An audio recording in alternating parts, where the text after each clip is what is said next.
Podcast dedicated to public domain and abandoned media. I'm your host, Christopher, and with me is the woman that loves making waffles. It's Lydia. The thing that popped into my head is so culturally inappropriate, I totally can't go there. But hey, waffles. I'm making waffles. How are you, Lydia? Oh, staying alive, like the song. Happy to be here. Yeah, excellent. Cool. Well, I want to thank everyone else for tuning in as well. We really appreciate it. Orphan Entertainment is available wherever you get your podcast. If you have the option, please consider leaving a rating or review for us. It really does help more people find the show. We have a YouTube channel where you can watch many of the movies we've discussed on the podcast. Go to youtube.com and / Orphan Entertainment, or just go to youtube.com and search Orphan Entertainment and you'll find us. If you'd like to reach out, we'd love to hear from you. Please send any comments, suggestions, or a recorded message to orphanedentertainment@gmail.com. You'll find a link in the show notes that will get you to all our social media accounts and Discord server, as well as find out ways you can support the show financially, whether it be through a direct donation or buying some merch. All of these links can be found at our website as well. Just visit orphanedentertainment.com. And speaking of emails, we have an email from a new fan. Woohoo! Let me go ahead and read this email, and I'll leave the surprise for who it is at the end. Hello, Christopher and Lydia. My son alerted me to the Orphan Entertainment podcast, and I've been enjoying the episodes. Most are movies that I'm not acquainted with, and it's good to expand my views. I did notice one omission in your November 16th episode about Our Daily Bread. There was an actor that was not mentioned. He had an important part in the film, the Scandinavian farmer who kept the farm going and stopped the rebellion of the workers when it was time to dig the water channel. The actor who played Chris, John Quaylen, struck me as believable, even if his accent was exaggerated. He also played a believable character in Casablanca in 1942, where he was the Norwegian underground contact for getting the papers to Victor Laszlo. I was surprised to see that John Quaylen has 235 credits on IMDb. Three of them are films in the American Film Institute's Top 100 list: The Grapes of Wrath, Casablanca, and The Searchers. There are no small parts, only small actors. Keep up the good work. Ken Catterberg. It's Mark's dad. Oh, that's awesome. That is cool. So cool. Yeah. So Ken, thank you very much for sending that in. And yeah, we mentioned the character in our discussion, but I didn't go into any real background about the actor, and maybe that was a miss on my part. Yeah, we cover so many actors, and then it's like I wish we could both talk about every actor in the movie and then also find history on every actor in the movie. But yeah, every once in a while we'll skip one, so it's awesome when you guys bring that to our attention so we can add it in. Absolutely. So thank you very much. And Mark, thank you for sharing us with your dad. And yeah. Ken, thank you very much for writing the email. Absolutely. I do really quickly, I know I mentioned it last month, but I want to go ahead and mention it again about the Columbus Moving Picture Show Film Festival, because they've begun to announce some of their films for the 2026 show. They'll be showing 1926's La Boheme with Lillian Gish, 1928's Our Dancing Daughters with Joan Crawford, and that film will be introduced by Joan Crawford biographer Scott Eyman. And they'll also have Greta Garbo relative and biographer Scott Riesfeld for introducing Garbo's 1927 film, Love. All the films will be shown in 16mm, and the silent films will be accompanied with piano music performed live by David Drain and Dr. Philip Carley. Oh, that sounds like so much fun. That is only a few of the films being shown, and to go along with the many screenings, there's a huge dealer's room filled with memorabilia, films, and artwork. So visit columbusmovingpictureshow.com to learn more and plan your visit for this May 21st through the 24th. I have made plans and hotel reservations to be up there for at least Friday, Saturday, Sunday, and I'm really excited. That sounds like a lot of fun. Yeah, it looks like it's going to be a really fun time. With that, let's go ahead and listen to an Ellery Queen 1-minute mystery and a promo for another podcast. And when we return, we'll start our discussion on this month's film. Whoopee! Ellery Queen's Minute Mysteries. This is Ellery Queen with the case I call the Chinese Stamp Caper. While I was in Hong Kong, a dealer offered me some rare Chinese stamps he claimed he discovered in an old temple. One item on which he offered me an excellent price was a Chinese special delivery stamp of 1913, pasted to a postcard. The postcard also bore a scene of the Pekin Palace. The dealer said he'd let me have this rare find for only $500. I said, whatever the price, my friend, you're either a fraud or a fool. In a moment, I'll explain why. Okay, you know what it's like. You're flicking through Amazon or the local DVD shop when suddenly you discover a film that you haven't seen in years, but which you remember as being legendary. The purchase is hastily made, you invite friends over, make popcorn and settle down to watch this classic. But then it becomes apparent that your mind has double-crossed you, and that this film is frankly awful. Soon your friends have deserted you, your boss says he has to let you go, and even your dog won't come when you call. How did it go so wrong? Well, in the interests of public harmony, a new podcast, I Saw That Years Ago, sets out to watch the old films that your memory has convinced you are brilliant, but which in reality could be anything but. So join me, your host Martin Darkley, and my compatriot, Gentleman Joe, as we watch the old films so you don't have to. Find us at www.isawthatyearsago.com or on iTunes. In the case of the Chinese Stamp Caper, a Chinese special delivery stamp of 1913, and there was one, was over 7 inches long and 2 inches high, hardly suitable for a postcard. We stamped out a swindler. Listen again to Ellery Queen's Minute Mysteries. The film Whoopee is based on the 1928 stage musical of the same name, which in turn was based on a stage play, The Nervous Wreck, by Owen Davis. It was produced by Samuel Goldwyn and Florence Ziegfeld of Ziegfeld Follies fame, and it was directed by Thornton Freeland. This is only Freeland's second film, preceded by 1929's Three Live Ghosts. This movie was filmed in a 2-color Technicolor process, giving us the relatively rare, though not unheard of, color film. On with the Show from 1929 was the first all-talking color feature and used this process. I did look up, I know I talked about some early color in some past episode, and again, I was going to look up and try to describe how this process is done. It's really technical. And I kept reading it, and I'm like, yeah, I don't get it. I'm glad someone did. Yeah, there's a documentary. I wish I could remember the name of it. I don't. There is a documentary, though, about the early color processes. And it is really fascinating to see. I almost feel like, I almost feel like maybe we talked about it, how there were previously a bunch of different options. And then when Technicolor became like the main process, there was the one woman who was kind of owned that process and was responsible for making sure, I think, if I remember correctly, she was responsible for making sure that it worked right, but then she also had like all the rights for the technology. And controlled it until, I think, pretty much until her death. It's really fascinating.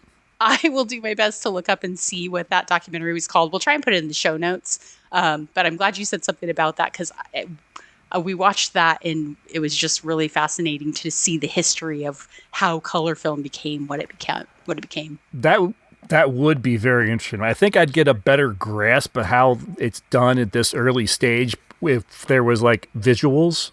Trying to read it in paragraph form, because it's shooting on 2 different strips and then doing this, and there's emulsions and dyes, and I'm like, yep, don't understand.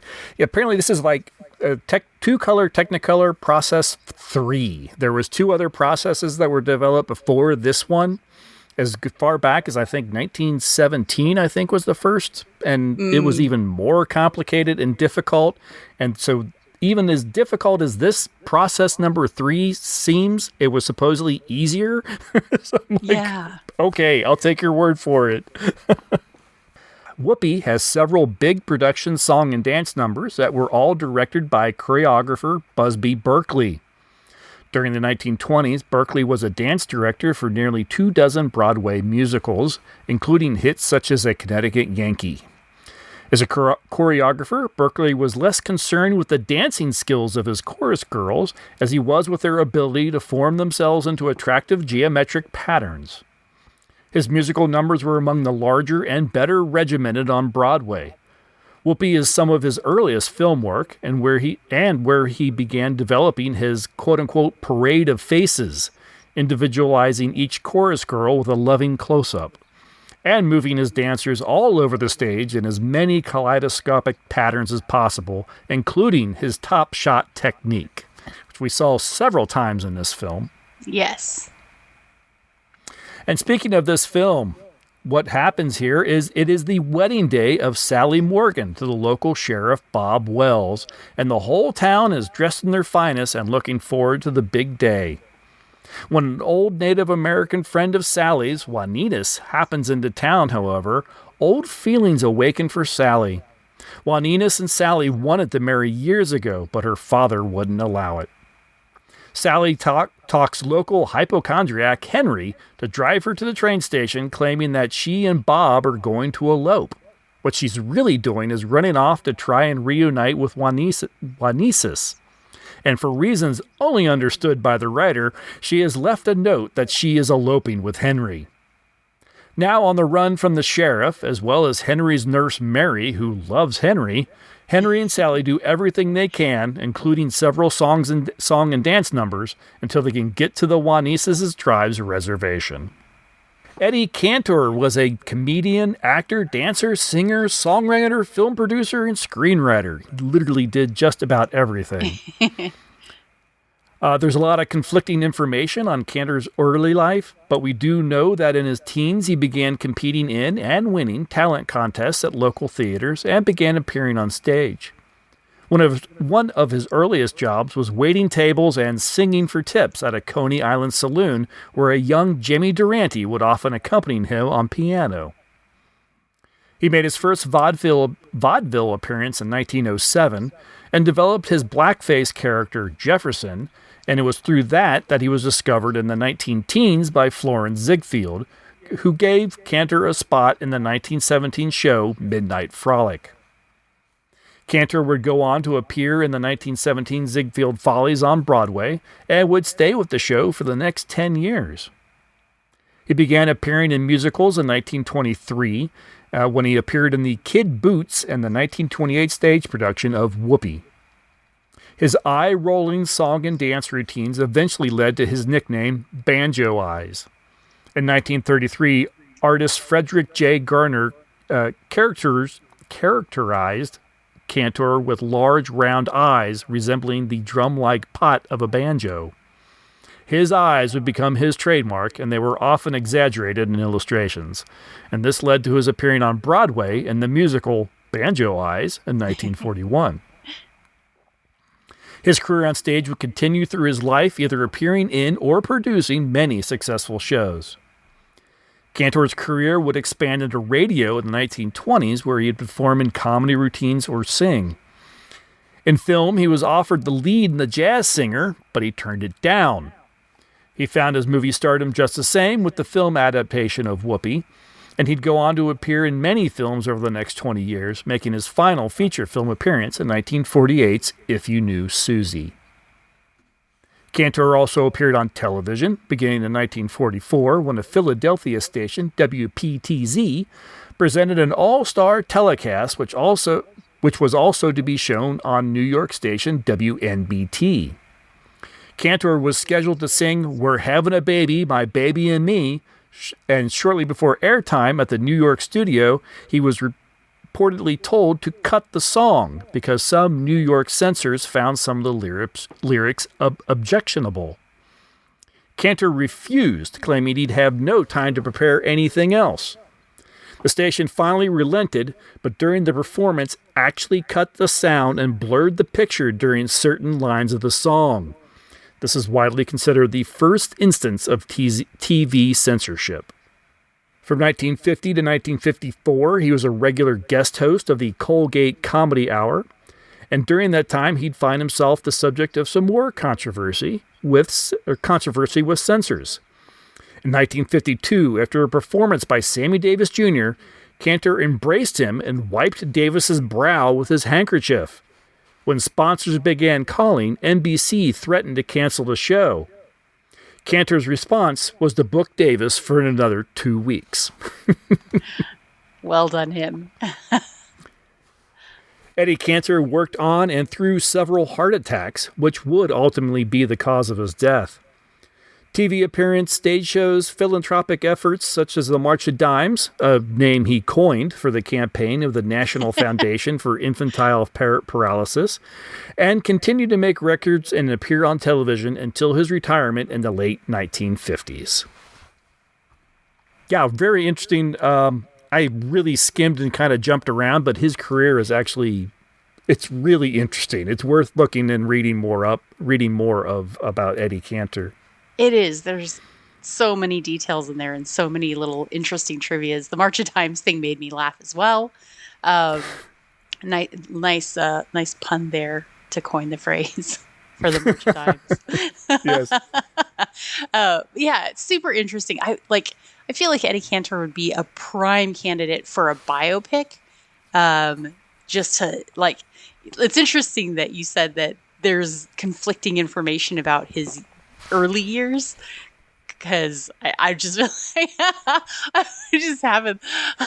thinking about the biopic with Daniel Radcliffe, about Weird Al.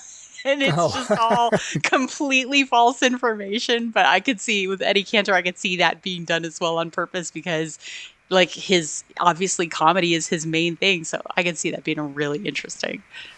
Oh yeah, that'd be a lot of fun. Our starlet here, Eleanor Hunt, was a chorus girl that made her starring premiere in Whoopee. Sadly, her career didn't take off, and while she worked for the next decade, she was relegated to smaller roles.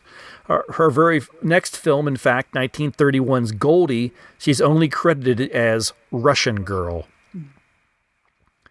Our town sheriff, Jack Rutherford, was a British-born film and TV star. He appeared in prominent roles during the silent era, but found himself primarily cast as the villain in American westerns. His most significant American film role is, in fact, in Whoopee. Ethel Schutte, who plays Nurse Mary, was most famous for her radio work with The Jack Benny Show, though she began her career as a child as part of a family act on the vaudeville stage. She was known as the little girl with the big voice as part of the Pee Wee Minstrels and later as the Three Schuttes. She debuted on Broadway in The Passing Show of 1922 and then in a series of Florin Ziegfeld productions, including Whoopee. She continued to appear on radio and work as a singer and returned to Broadway in 1963 in the short-lived musical Jenny. And she made her final comeback at the age of 73 in the original Broadway production of The Musical Follies from 1971 and 1972, with music and lyrics by Stephen Sondheim. She played the role of veteran actress Hattie Walker and sang Broadway Baby, in which her character reminisces about her younger days as a chorus girl in the Follies. I could find very little about Paul Gregory, who played Juanesis, other than he also worked for the Follies prior to Whoopee and appeared in a handful of films until 1933, and unfortunately passed away at the very young age of 38 in 1942. The last thing I'll mention is that making Whoopee in the early 30s refers to celebrating a marriage. The song, as heard in this film, has been called a warning about the quote-unquote trap of marriage. Making Whoopee begins with the celebration of a wedding, honeymoon, and marital bliss, but moves on to babies and responsibilities and ultimately on to affairs and a possible divorce, ending with a judge's advice. Another bride, another groom, the countryside is all in bloom, the flowers and trees, the birds and bees are making whoopee.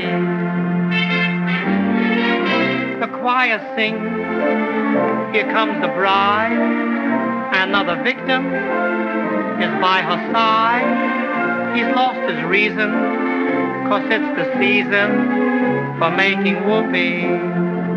It may be Bob Eubank on the 1970 show The Newlywed Game that Eubank was known for using the catchphrase "making whoopee" in reference to sexual intercourse that helped turn the meaning over to what we know today. I don't believe that for a second. I know that there's like people that are adamantly like people in the 20s were innocent. We know that's not true. We just 100% know that's not true because they developed an entire Hays Code to keep it from getting too raunchy and raucous. And so I love that's what it officially was. But it's kind of, to me, I think it's a wink, wink, nudge, nudge. If you know, you know. Possibly. You read about some of the films that came out right before the code was really enforced. And yeah, the 20s and 30s, they were not innocent people, but maybe they did have different names for things. So I could see maybe, but yeah. I do think, again, like the people that are writing the histories are not the kids that are going out to clubs at night, right? They're the historians, and the people that are saying this is what was going on are not the people that are living in that era necessarily. But man, listening to the lyrics of the song, anybody that's like 13 and older knows what it means. It's not a secret. And if it is, it's very, very thinly veiled. And yes, like the slang meaning that is one thing, but then the song itself completely makes it, I think, very obvious what it means. I'm listening to the lyrics of this because I've only heard the version that was like from Sleepless in Seattle. And I was like, oh my gosh, the lyrics in this are like, I mean, kind of dark.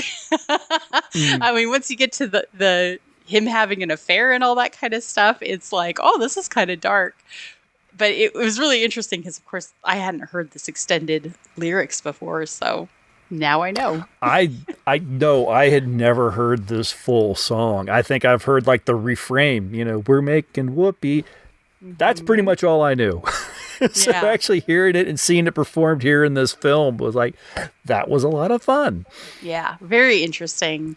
I think there are two other people I do want to touch on really quickly.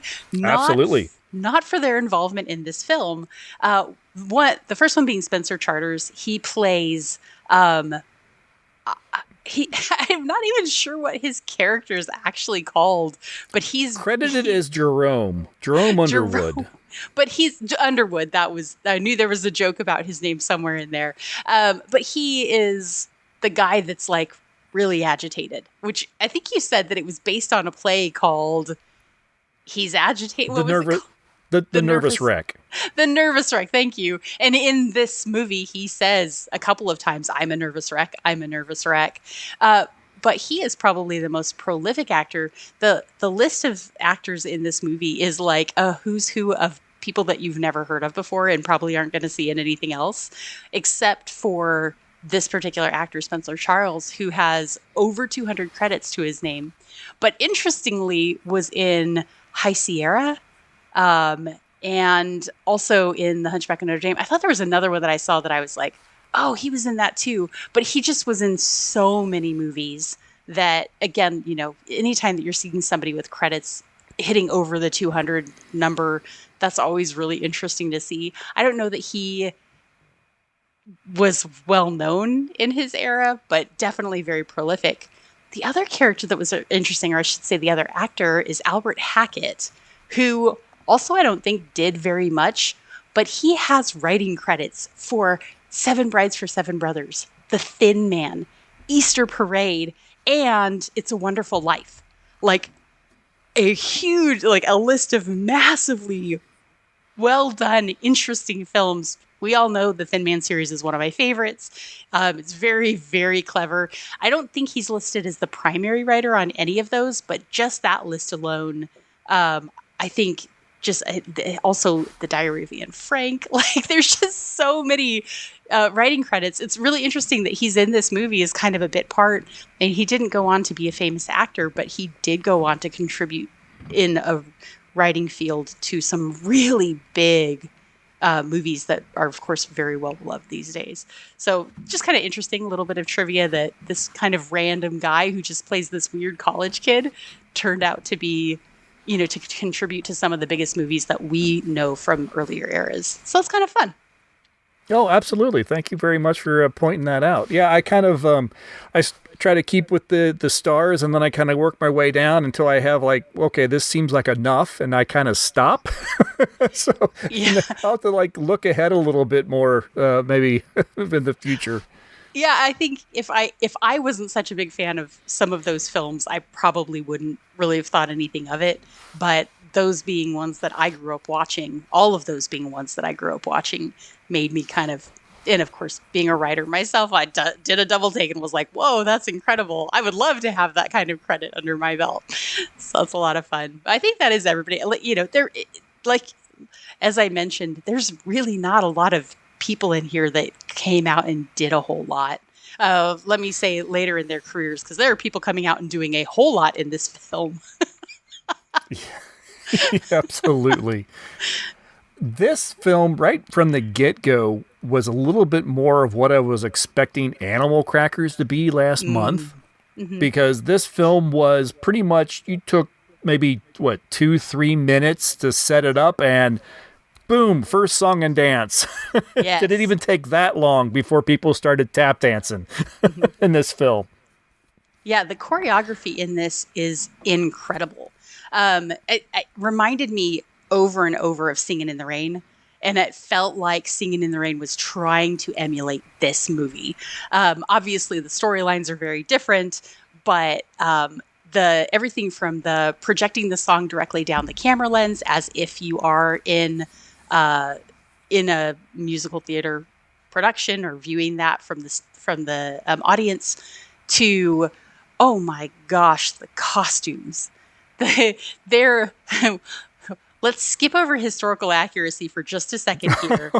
This movie, there is no historical accuracy. No, this movie is the Bridgerton of its era. The costuming is so good and so inaccurate. It's just wrong. But it looks stellar. Like, it looks so good. And several times as they're doing these really complex line dance choreography sections, camera movement between women's legs, wearing pants, which I'm sure had to happen because of that film, or because of that shot, but doing these really complex camera movements. And you mentioned the parade of faces, and you see that really early on. It reminded me of when you'll see Chinese dragons in movies where there will be a big street festival and there will be a Chinese dragon, and it like moves in this big wave. And they do that in this film. They're like, every time that they're doing any kind of group choreography, which I guess it's all group choreography in this movie, it is just phenomenal to look at. The top down shots look like synchronized swimming, like you would expect to see in a movie with Esther Williams in it. They're just so spot on. The dancing is so well done. The choreography is so in sync. And there's constantly just visual surprises, from like passing hats around to having one group of people popping up while the group in front of them is dropping down. And then that goes on. And what I really enjoyed about this, I mean, I enjoyed a lot of it. It's really, really well done. But what I really enjoyed was that then it would take a step back and show them transitioning from one effect to another. And in modern film, they might give you a whole bunch of different interesting effects, but you never see the transition. you never see it as if it's being done on a stage and going from one complex choreography into a completely different what's the word I want? Somebody's yelling the word at the at the routine. Configuration, I think, is the word I was looking for again. But it's so well done. The music and even the songs in this, I think, are really ear catching and ultimately good songs. I don't want to run too far down this trail too early on, but I guess we can talk a little bit more about like the progression of this movie. And as we touch on songs, we can talk about our reactions to them. But to me, through this whole movie, just the main star of this film, obviously aside from Eddie Cantor, was the costuming and the choreography. They're just incredible. They're so good. No, absolutely.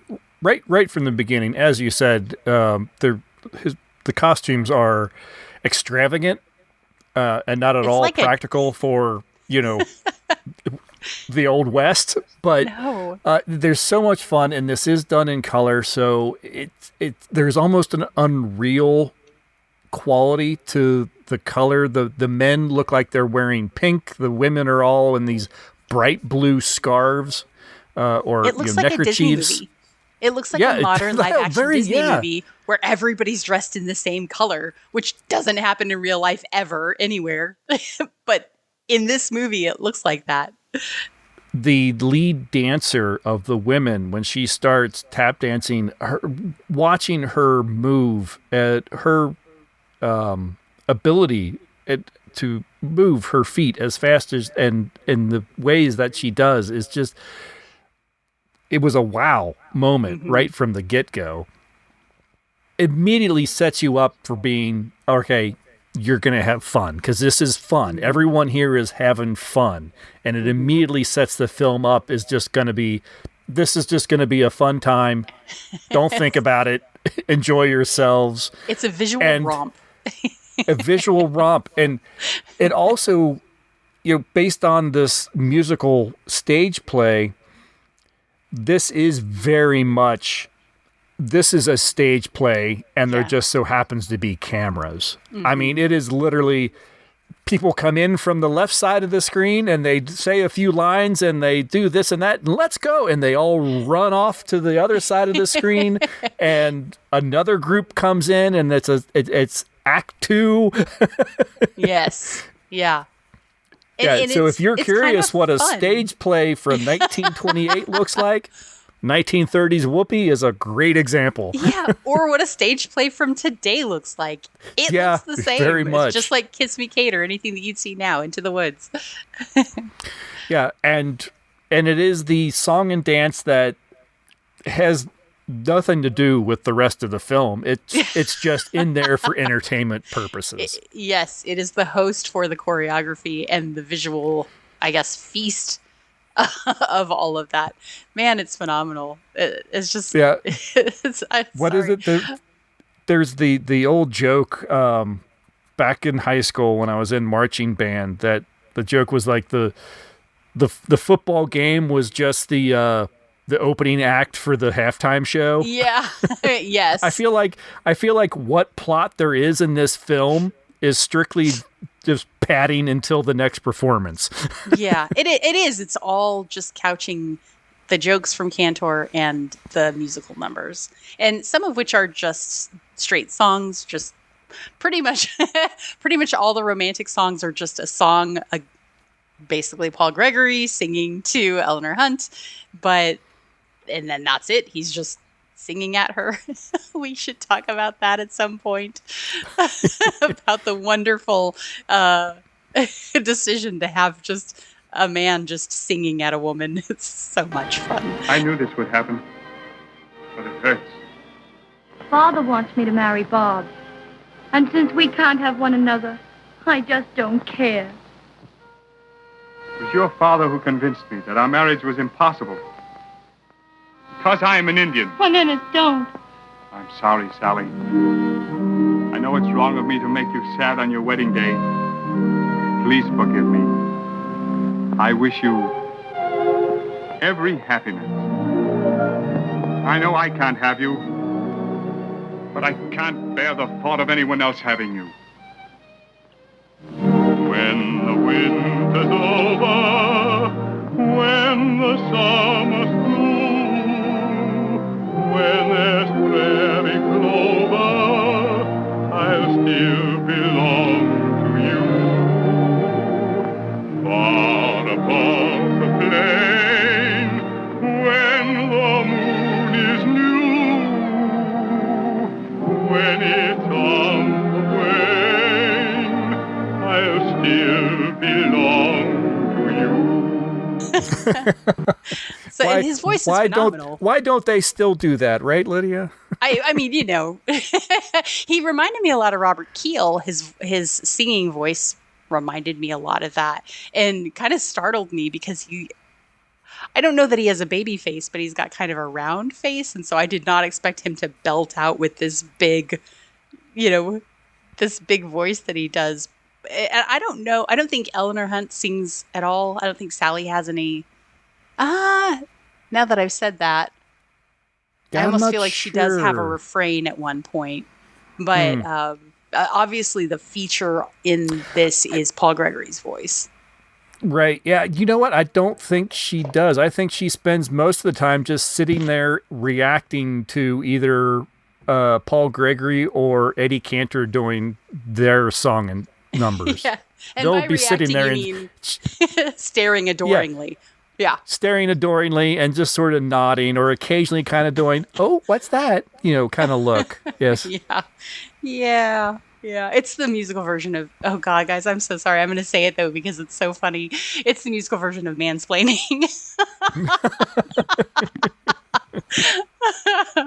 Oh, so much fun. No, but they are good songs. And again, I think he's actually a very good singer. Eddie Cantor's funny. I wouldn't call him a good singer, but he is a good singer. His voice is not, I don't know how to explain it. Musical people help me out here. He has an interesting voice and it's captivating and it's not hard to listen to. Obviously not a leading role. It's not a classical voice. It is not a trained voice. It feels like an amateur singer voice. Like a comedy singer voice, which is exactly what he is. Yeah. It's the kind of voice that, I mean, like Danny Kaye is another good example. Danny Kaye actually had a very good voice when he wanted to sing seriously, which you don't get to see very often in his films. I can only think of one example off the top of my head. Most of his music is very reminiscent of Eddie Cantor songs in this, where it's like silly and goofy and kind of playing around and very comedic.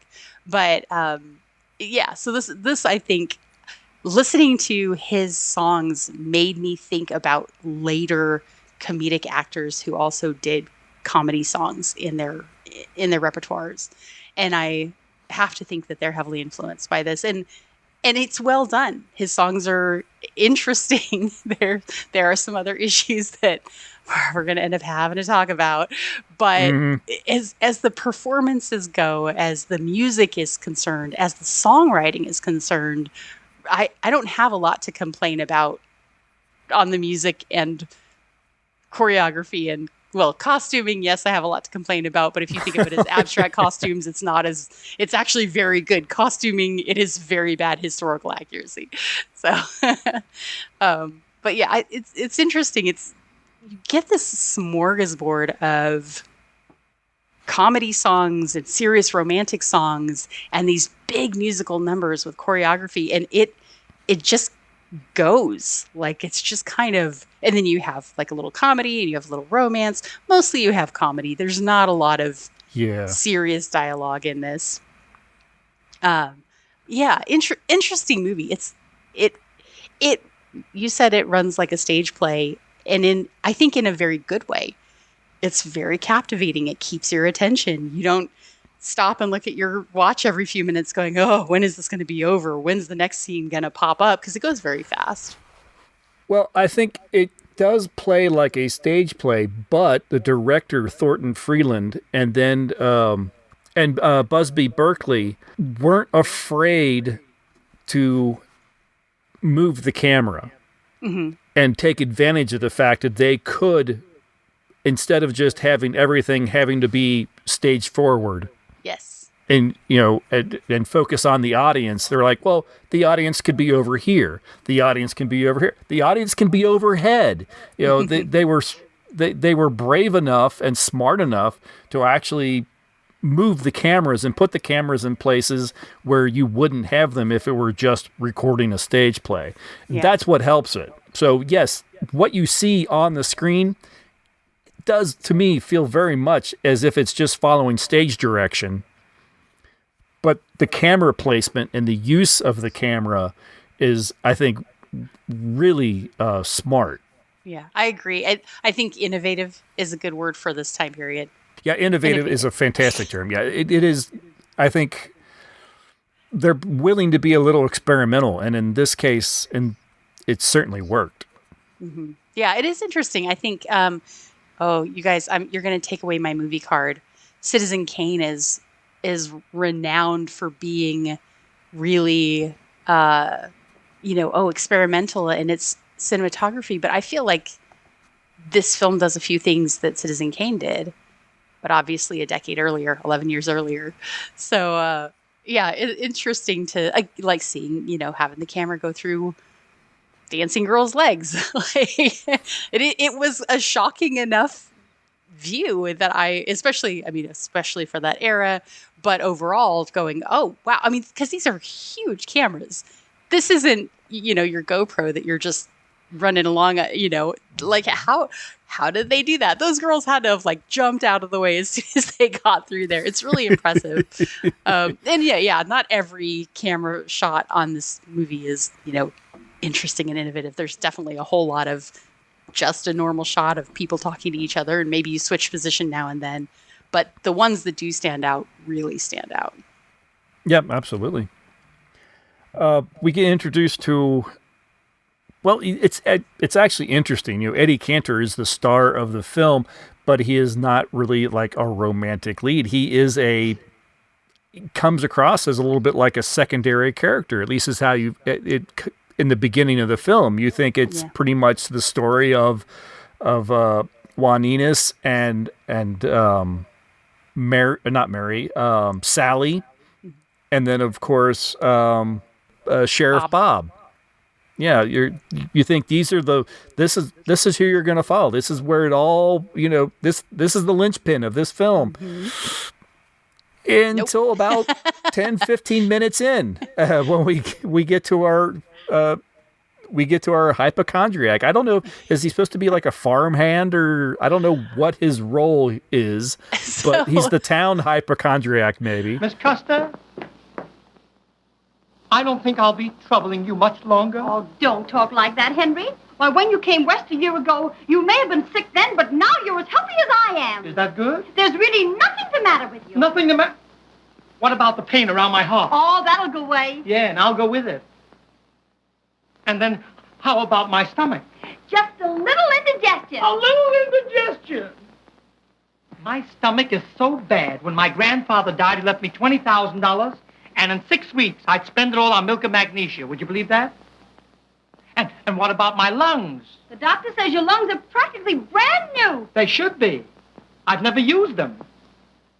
For 9 years, I've been breathing with my liver. Henry, you're just a hypochondriac. Yes? Am I? How would you like to see my operation? No, sit down. I was so confused by the timing of this movie at the beginning, because everybody comes out and they're all wearing, of course, obviously very stylized, quote, cowboy clothes, unquote. And so I'm thinking, okay, this is supposed to be like the late 1800s. And then, nope, he rolls up wearing like very 1920s clothes. Mary is there in a very 1920s, 1930s nurse outfit. And at that point, I thought, okay, there's something really wrong with the costuming in this. And then they roll out in a car, obviously from that era. And I was like, oh, no, this is supposed to be a modern story.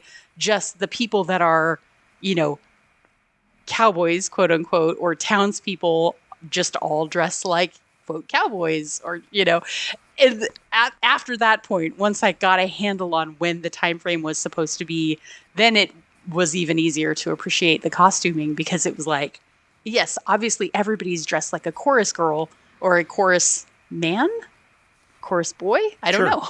Sure, why not? If they're not one of the main characters, but that's a stylistic choice. That's so that these people are the backup people. So it was interesting. I was very confused at first, though, going, what the heck kind of story is this? There are people shooting at each other with 6-shooters, and then he's running around with like a driver's cap on. I was like, what's going on here? But then I kind of forgot it all in the mania. Right from the beginning, I think I did the same thing. As I thought, this is the Old West. And no, it's late 20s, early 1930s. It's just in the Southwest. Mm-hmm. Where it is still rugged, I guess, and people might still dress like a cowboy, even though I don't think anyone ever had hats as big as the hats that are in this movie. They called them 10-gallon hats, so well, these were 15 at least. Very, very big hats. Definitely not modern cowboy hats, which is funny. But yes, once the story kicks off and gets moving, you kind of forget all of that, and it just all makes sense in some weird way. Well, a lot of it makes sense, and then at one point in how did we end up with another movie with blackface? Yeah. Somebody commented on the Discord server when you said we're watching 1930s Whoopee, and they said something like, "Oh boy," and I was like, "What is that response?" And then when the blackface character popped up, I went, "Oh, okay, gotta adjust my mentality for, okay, this is 1930s comedy." And then it gets even worse, because then you have Indians, Native Americans that they call Indians the whole time, and there are Jewish jokes too. They hit every single minority with some kind of a joke in this movie, and it's I just got my hands on my face going, oh, this is 100-year-old movie. Mm-hmm. And obviously our standards have changed dramatically. And in the era that it was made, these were all very funny things. But gosh, it's hard to talk about in 2026. No. It's like, yeah, oh. It was, I knew Cantor did blackface on stage. I didn't know that he was going to carry it through to the film. I was sitting here going, well, all right, I'll give him the Native American, and everyone's running around in like the most ornate headdresses that no one would ever wear, and they're doing the "how, white man," gosh, doing the stilted English and all that. I'm like, okay, it's the 30s. I'll do, I'll let it slide. And then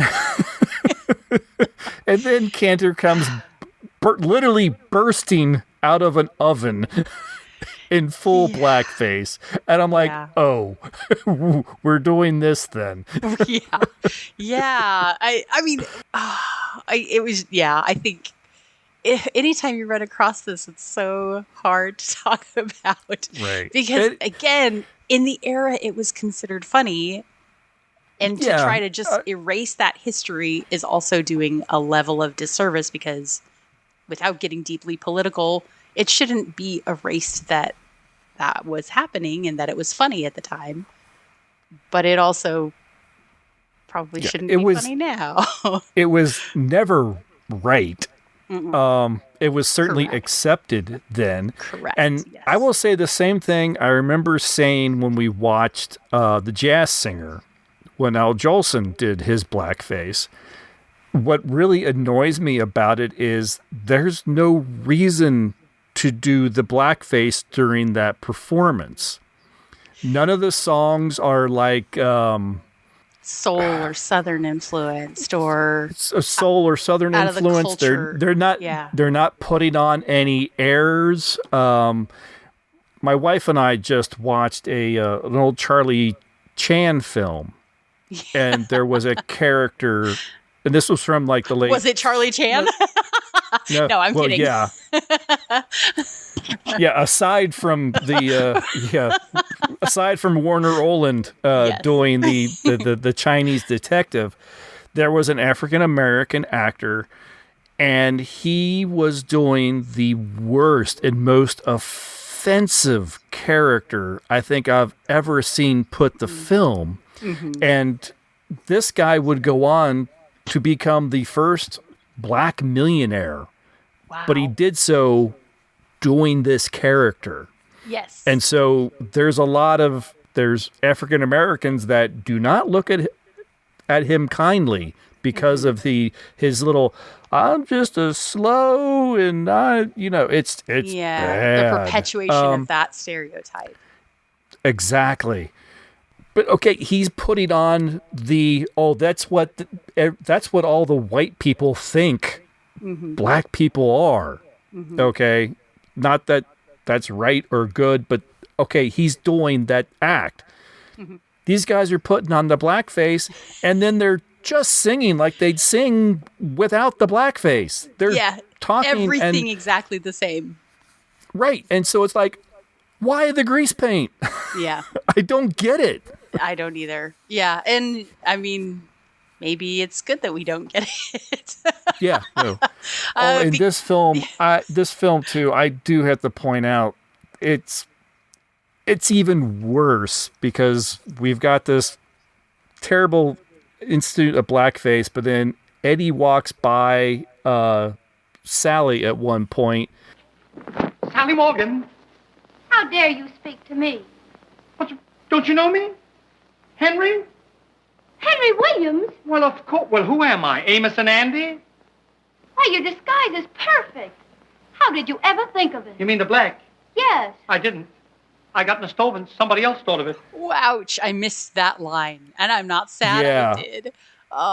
Yeah, and he is, don't you recognize me? It's me. It's Henry. I'm like, ooh. So not only is this racially insensitive on so many levels, it's also incredibly racist. Yeah. There's and then loving that when Nina shows up, I'm sorry, this is a white dude. Like, it took me a little bit to understand first of all, it actually took me a little bit to understand that he wasn't supposed to just be Bob in a different outfit. It's a little unfortunate that they cast two guys that look so much alike as these two conflicting characters. But, obviously in this era, there was not much, if any, concern about casting actually ethnic people in ethnic roles. And, but then, like, by the time that I finally realized, which was like way into the movie, that he's supposed to be a Native American, then I was like, he gets out there to where I guess it's a reservation. Well, it is a reservation because there's also actually a funny joke. There are a lot of funny puns in this movie. They're just horribly insensitive too. And so, and then he gets out there and runs into Chief, I'm not even going to be able to pronounce it, guys. Chief, wasn't it Black Eagle? Black Eagle is the character's name, yeah. And then you've got Juanita standing next to him, looking as white as a white person can ever look. And the only reason they play it off at all is because Eleanor Hunt is so fair that she actually looks lighter skinned than Paul Gregory does in this. But it is bizarre. And it gets worse. It gets worse because there's all this racial insensitivity. And then there is the finale and the resolution, which I think we should talk about in this movie. Nobody's going to be surprised that in a big musical, the romantic leads are, destined to be together. I don't think we're spilling any beans telling that. But the way that it happens is So deeply problematic. I was so excited going, oh my gosh, like they're going to have an interracial couple in this movie. This is that's like a redeeming quality.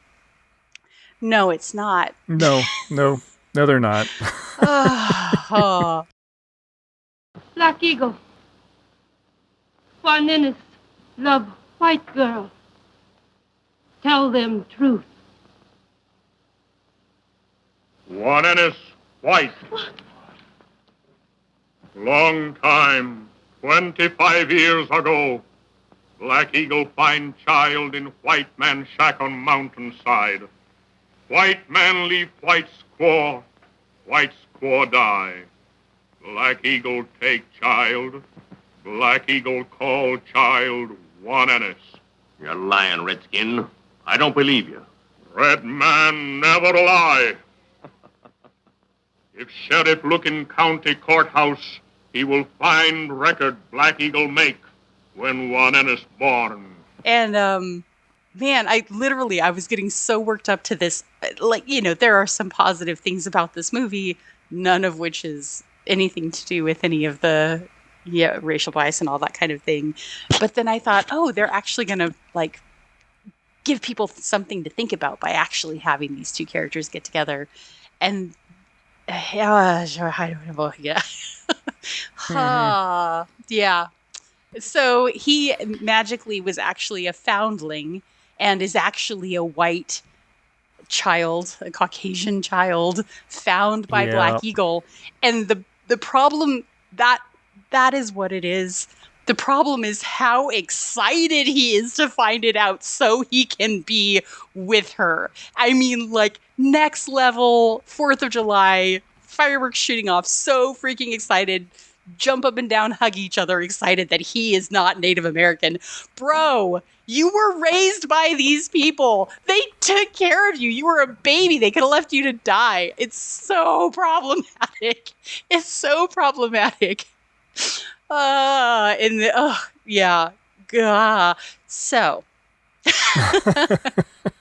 I just as far as there are so many problems with this film just on that level.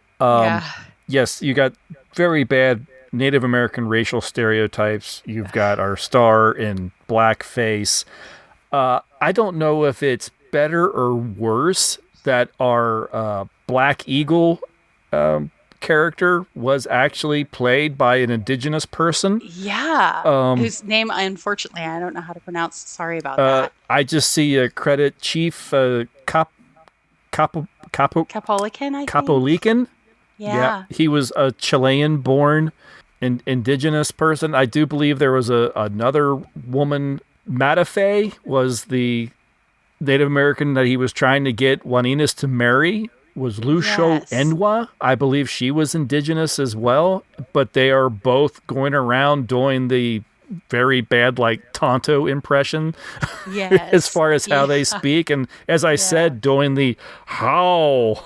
All that stuff. And then you have, things like it being they're asking him, Henry is asking him, oh, Sacagawea and John Smith, did they get together? And it's like, oh my gosh, they like the conflation, is that the word I want, of different tribes just being like, oh, all Native American, Indians, all Indians are the same tribe. Like, it's just, oh wow, guys. Well, it was 1930 and gosh, I guess thank goodness it's not anymore.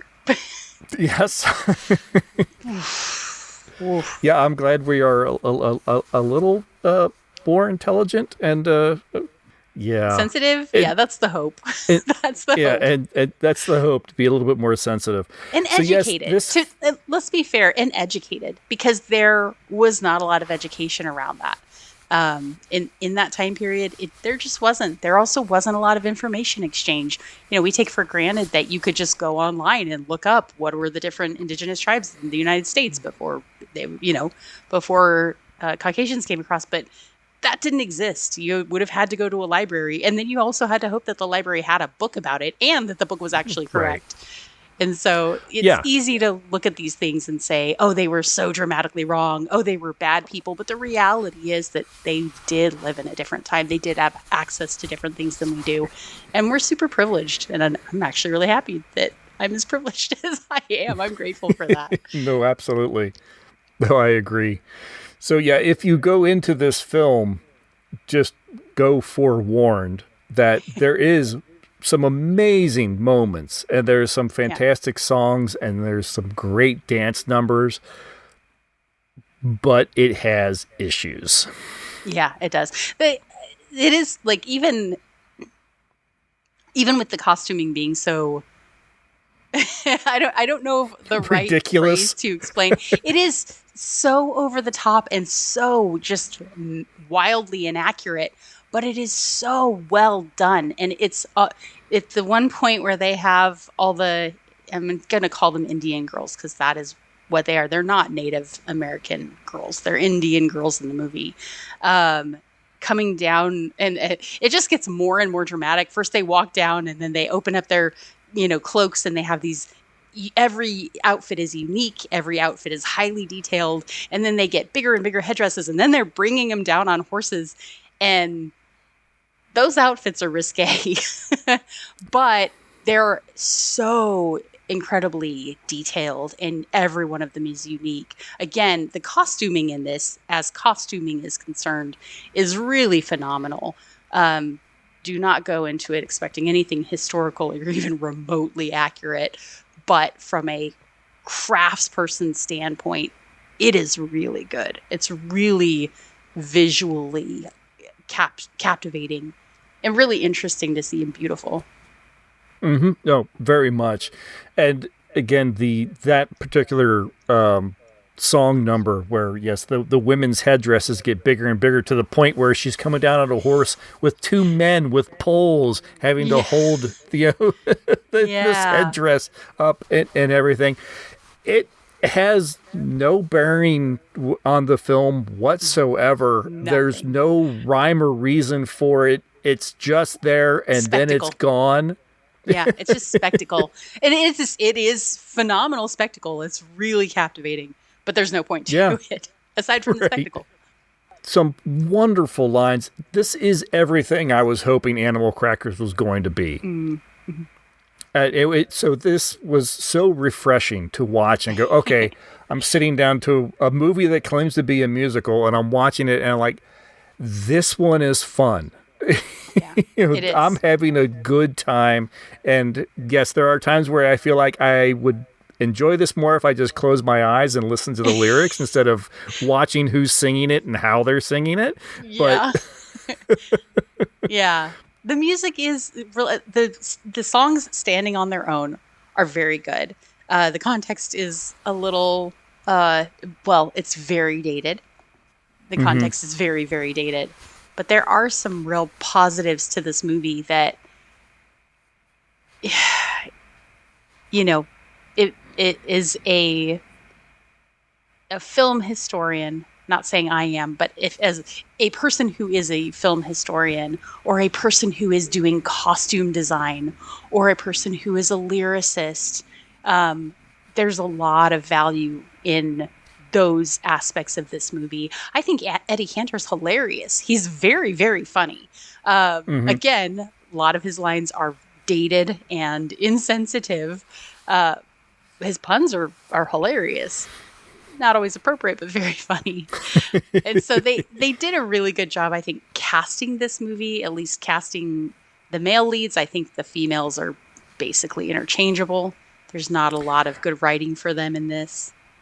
I think it's funny you mentioned that you thought the Bob and Juaninas looked so much together, and trying to tell them apart. I was having that same thing with Mary and Sally. Yeah, a woman would come on screen and, don't you? It's like, wait, who is? Oh, that's Mary. Oh, that makes more sense. Yes, yeah, me as well. Both of those four, I guess all four of those characters. And there's not, aside from Juanita singing and sounding a lot like Robert Keel to me, there's not a lot to pick out any of these characters. They don't have especially interesting lines. all of the side characters have really interesting lines. The Underwoods are interesting. They have characters, personalities. They have unique features about, who they are. But it's kind of funny that, like, the hero of this movie is just completely indistinguishable from the bad guy in this movie. He's not really even a bad guy, just, the antagonist, I guess. It is. Yeah. It's really funny. I mean, again, this is all showcasing the spectacle and the comedy, and the rest of it is just incidental. Yeah, absolutely. The other characters are there simply to give our star something to do in between his song and numbers, and something to keep you entertained while they set up for the next dance. Yeah. And it is entertaining. Like, the whole thing is entertaining. Whether it's good or not and worth going back and watching, I guess that's what you're listening to this podcast to find out. Right. And I was sitting here thinking too, is like, would this be a film I'd sit down and watch again? And I have to say yes, but there is that niggling thing about, but the blackface, but the stereotypes. But yeah, like I said, I could close my eyes during those scenes. Maybe. Yeah, it's interesting because the writing it's strong writing. The subject matter may not be a good subject matter, but as from a technical standpoint, this movie is top notch for its era. I mean, I think very well done. We already talked about the cinematography, the filming of it, the music. Like, every aspect of this is like top notch, especially looking at it as one of the first movies ever put into color. And, I'm sure that I have to admit that probably many of the strengths in this movie come from it having good source material or having strong source material.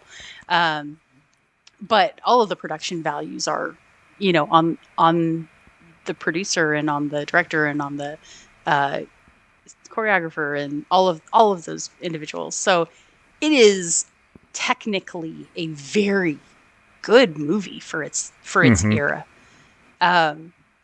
All of the problems that it has aren't with technical production values, and it's too bad, because it had a real opportunity for a really, by modern standards, a very strong ending, and it missed that target. And, that has to take it down a notch. It can't be helped, because there are other films from this era that do surprise us and do have, I would say, if not a morally gray resolution, a positive resolution. So it could have been better from some standpoints, but it is still really, really technically strong. And there is a lot to see in this movie, a lot that I think it's too bad we don't do anymore. I miss group choreographed dance scenes. Like, I really miss those. Those are something in a movie that or even in a TV show, I'm never disappointed when that happens on a screen. I'm never I'm never disappointed when somebody randomly bursts into song and then the people that were walking by in the background all know the dance. No, it's completely not real, but it's so fun to see. I will admit that there are a few films that they're not great films, or maybe they're fun films I do enjoy, but it's the moments where I'm thinking immediately I come to mind is the beginning of Austin Powers. Yeah. When he's walking through the streets, and then suddenly the whole street starts singing or starts dancing and everything along with them. And then there is the moment in, like, She's All That, I think. I think that one too. They're at prom, and suddenly the whole school knows they all this. know it. The ridiculously ornate dance number, and You know what? That's fine. Yeah, Bollywood still does this. One of the best Hindi movies that I have ever seen, called Rob Ne Bana Di Jodi. It is Shah Rukh Khan, whom I love. Hi, Shah Rukh Khan. And don't worry, he doesn't listen to this podcast. But the choreography in it and the way that just people just jump out and are doing things, like it is just an expression of human emotion in a way that we can't get across with dialogue. And I love it. It's so much fun. So I wish they would do things like they do in this film, where you get to see those choreographies, where sometimes the costuming is a little heightened, which is what Bridgerton did really well, I think, is they heightened the costuming to be really eye-catching and interesting. And those are a lot of fun to see in film. I'd love to see that done again, see it done more. So from that perspective, this being a film that future filmmakers could go back and watch, I think is a strong candidate. Yes, it has its problems. Modern films also have their problems. Well, I was just going to say, modern filmmakers could go back and look at this film and learn a lot about how to do things. Equally, they can look at this and learn a lot of what not to do. How not to do things. Exactly. I totally agree. Yeah, it's a very kind of split. Yeah, it's very split. So before we get to ratings, I do want to mention a few comments that we got on the film on the YouTube channel. They're just brief, short comments, but I wanted to point them out since we actually had a few at the time of recording. Brian Cooker says that not only historic, but a load of fun, great musical numbers, and great stars. Spock Boy thanked us for the upload. It says the acting is hilariously awful, but this film will be 100 years old in 4 years, so... LRS just says painful. Oh. Yeah, that I definitely had a couple of massive cringe moments I can identify. And Mark Delente just says very, very, very bad actors. It so does we're present split. like a stage play. Yeah, it's fun. I love that the comment about the choreography and the music. Like, obviously, we totally agree with that. Again, from a technical standpoint, this movie has some really exceptional features about it. Just painful. I love that. Yeah. Well, but now we can ratings. Yeah. Yes. So, how many Othels out of 5 would you award this movie? I almost feel bad for saying it because of the problematic nature of so much of this film, but I'm gonna give it a 4 because I just had an absolute ball, and I will admit that it is ignoring the problem bits. Mm-hmm. But the bits that aren't a problem, I think, and you said it, technically it's amazing. Visually, it is amazing. Audibly, the songs are fantastic. Eddie Cantor, aside from the blackface, is hilarious. I will gladly sit down and watch another film with Eddie Cantor. I can't always say that about many comedians that we've seen and we've discussed on the show, that they get a film and they're like, this was funny. You know, they're not entertaining. Eddie Cantor, I really enjoyed. I'll stick with a 4, and with the caveat that I am kind of putting blinders on to many things. Yeah, I think with the heavy notation, the heavy asterisk that Orphan Entertainment does not condone any of the No. racial profiling, racism, anything like that is going on, or sexism that happens in this movie, because yep, that happens too. I'm torn. I'm the same. I feel like I should rate it low because those are obvious and very in-your-face problems. But talking about it from a cinematography standpoint, talking about it from a technical standpoint and production values, it is very good. For its year, it is exceptional. And not only because it's in color, which is by itself something remarkable from this era, but everything about it from a technical filmmaking standpoint is almost everything is above what you would expect for this era. And the casting, I do think they did a good job with. I think, again, it has some problems here and there. Totally just staggered by the singing voice that I was not expecting it all to come out of Paul Gregory. But I'm waffling because I can't decide between 3 and 4 stars. Are you waffling? I'm waffling. Waffles. I'm having waffles over here. I'm making waffles. I'm making waffles. I am. It's funny because I think I'm having the same conflicted feelings that you are. I feel like it deserves 4 stars. I feel like I might get completely canceled on social media for giving it that. Yes. But again, I want to be very clear from a technical standpoint, cinematography wise, for this era, this movie is a huge achievement. And so I do think you're right. I think it deserves 4 stars, 4 Othels. And then with the big asterisk on the side that just very clearly tells everybody, yeah, there are some massive problems with this movie, but we are talking about this from a filmmaking standpoint, not from a social acceptability standpoint necessarily.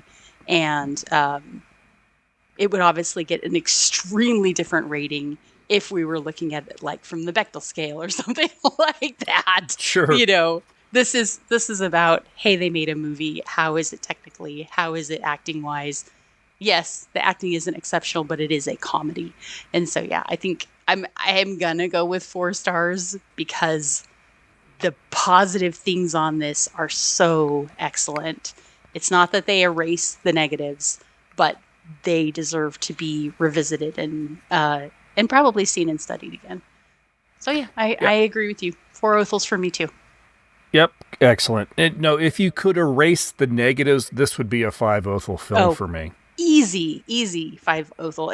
If there weren't blackface and if there weren't so many racial jokes, that would be an easy 5 Othels. But you have to knock it down for those. And I think there are people out there that are going to disagree with us and say, no, it's 2 stars because of that. It's 1 star because of that. And again, for the reasons that I don't need to rehash again, you're absolutely right. In certain categories and from certain platforms, yeah, it deserves a 1 star. But talking about it as film, it's pretty phenomenal. It's pretty well done. Excellent. All right. Well, I am so happy that we had a good time with this one. All the problems aside. Cringing aside. Yeah. But as always, it was an absolute joy to talk about with you.